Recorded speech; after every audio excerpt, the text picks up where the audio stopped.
Hi అందరికీ. అసలు నేను యూట్యూబ్ ఎందుకు స్టార్ట్ చేయాలనుకుంటున్నా, లైఫ్ జర్నీ ఏంటి, అసలు నాకు ఎవరు సపోర్ట్ చేసారు అంతా నా ఎక్స్పీరియన్స్ నేను చెప్పాలనుకుంటున్నా. హాయ్ అందరికీ, నేను Shreya, Vardhaman college of engineering శంషాబాద్లో బీటెక్ సెకండ్ ఇయర్ చదువుతున్నా. నేను అసలు ఎందుకు కంటెంట్ క్రియేషన్ స్టార్ట్ చేద్దాం అనుకుంటున్నా అంటే, అందరూ యూట్యూబ్ స్టార్ట్ చేస్తున్నారు, అందరూ పైసలు సంపాదిస్తున్నారు అట్లనే కాదు. నేను ఏంటి అంటే చిన్నప్పటి నుంచి బాగా అల్లరి చేస్తా. అల్లరి చేయడం ఒక పార్ట్ అయితే, బాగా మాట్లాడతా కూడా. సో నా మాటల్ని వై నాట్ ద పీపుల్కి ఇంట్రెస్ట్ తెప్పించి అసలు నేను ఎందుకు కంటెంట్ స్టార్ట్ చేయొద్దు, నా లైఫ్లో నేను ఎందుకు గ్రో చేసుకోవద్దు. నాకు అనిపిస్తుంది YouTube is the best platform. ఎందుకంటే ఇప్పుడు చాలా మందికి మాట్లాడేటువంటి క్వాలిటీస్ ఉంటాయి. దానివల్ల ఏంటి అంటే కొంతమంది హెల్త్ గురించి, కొంతమంది ఫేస్ ప్రోడక్ట్స్ గురించి, బట్టల గురించి అట్లా చాలా చేస్తూ ఉంటారు. మన లైఫ్ని మనం సెల్ఫ్ గ్రో చేయడానికి నాకైతే యూట్యూబ్ ద బెస్ట్ ప్లాట్ఫామ్ అనిపిస్తుంది. చాలా ఉంటాయి ఇన్స్టాగ్రామ్లో, కానీ వాటిలో మనీ ఎక్కువ రావు. అదే యూట్యూబ్లో అయితే చాలా వస్తాయి కదా. సో మనకి ఉన్నటువంటి టాలెంట్ని మనం బయట పెట్టుకోవాలి అంటే, ఇప్పుడు ఇంకా యూట్యూబ్ అనుకో మనకి మనీ రాకపోవడం ఒక పార్ట్ అయితే, ఇప్పుడు బిజినెస్ చేసినాం అనుకో మనీ పెడతాం, దానివల్ల ప్రాఫిట్ రావచ్చు, లాస్ రావచ్చు. కానీ యూట్యూబ్లో అసలు లాస్ అనేది ఉండదు, వస్తే ప్రాఫిటే. సో నాకు ఇది చాలా నచ్చింది. ఇంకా నేనైతే యూట్యూబ్ చేస్తున్నా కదా అని చెప్పేసి స్టడీస్ని అస్సలు పక్కన పెట్టుకోవాలనుకోవట్లే.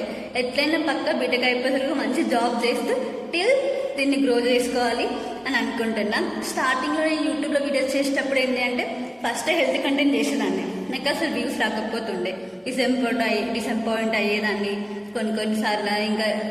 ఇంకా మెయిన్ థింగ్ ఏంటంటే, మా మమ్మీ వాళ్ళకి అసలు యూట్యూబ్ స్టార్ట్ చేస్తున్నా అని చెప్పలేదు. ఎందుకంటే మా మమ్మీ ఒకవేళ యూట్యూబ్ స్టార్ట్ చేసిన కదా స్టడీస్కి డిస్టర్బ్ అయితే ఇట్లా వద్దు అంటే నేను డిసప్పాయింట్ అవుతా, మళ్ళీ ఎట్లా ఇక్కడనే నా జర్నీ స్టాప్ అవుతా అని చాలా భయం వేసింది.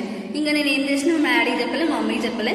మా అక్కకి జస్ట్ స్టార్ట్ చేద్దాం అనుకుంటున్నా అని చెప్పిన. కానీ మా అక్కకి వాటర్ సొసైటీ అనేది తెలుసు కాబట్టి ఆమె ఏమంటే మంచిగా ఎంకరేజ్ చేసింది.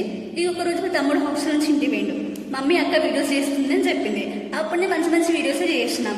మా మమ్మీ వాళ్ళకి ఎట్లా అంటే కొంచెం ఇష్టం ఉన్నట్టు బట్టలు వేసుకోవాలి, డాన్స్ వీడియోస్ అట్లాంటివి నచ్చవు. మా డాడీకి అస్సలకి నచ్చవు. ఇక నేనేం చేసిన నీట్గా బట్ అట్లా మా డాడీ చెప్పిండని కాదు, ఫస్ట్ ఆఫ్ ఆల్ నాకు కూడా ఇష్టం ఉండదు. ఇక నేనేం చేసిన కొంచెం మంచి కంటెంట్ ఇవ్వాలి, పీపుల్కి యూజ్ అవ్వాలని చెప్పేసి హెల్త్ కంటెంట్ స్టార్ట్ చేసిన. దానివల్ల ఏమైందంటే నేను చెప్పేది న్యాచురల్గా లేదనమాట, ఏదో ప్రజెంటేషన్ ఇచ్చినట్టుంది పీపుల్కి, అది నాకు అర్థమైంది. ఇంకా దేవుడు నాకు చాలా భగవద్గీత శ్లోకాలు అంటే చాలా కాదు, ఒక 30 శ్లోకాలు వస్తూ ఉంటాయి, అవి చెప్దామని అనుకున్నా. ఇంకా ఏంటి అంటే నాకు కొన్ని దేవుడు కథలు అట్లాంటివి వస్తుంటాయి, ఇంకా కొన్ని నేర్చుకొని చెప్దామని అనుకున్నా.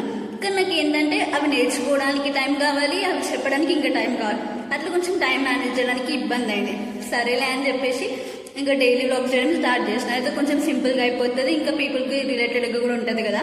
మన లైఫ్ అంటే లైక్ మన ఏజ్లో ఉన్న వాళ్ళైతే బాగా చూస్తారని చెప్పేసి అట్లాంటి వీడియోస్ చేయడం స్టార్ట్ చేసిన.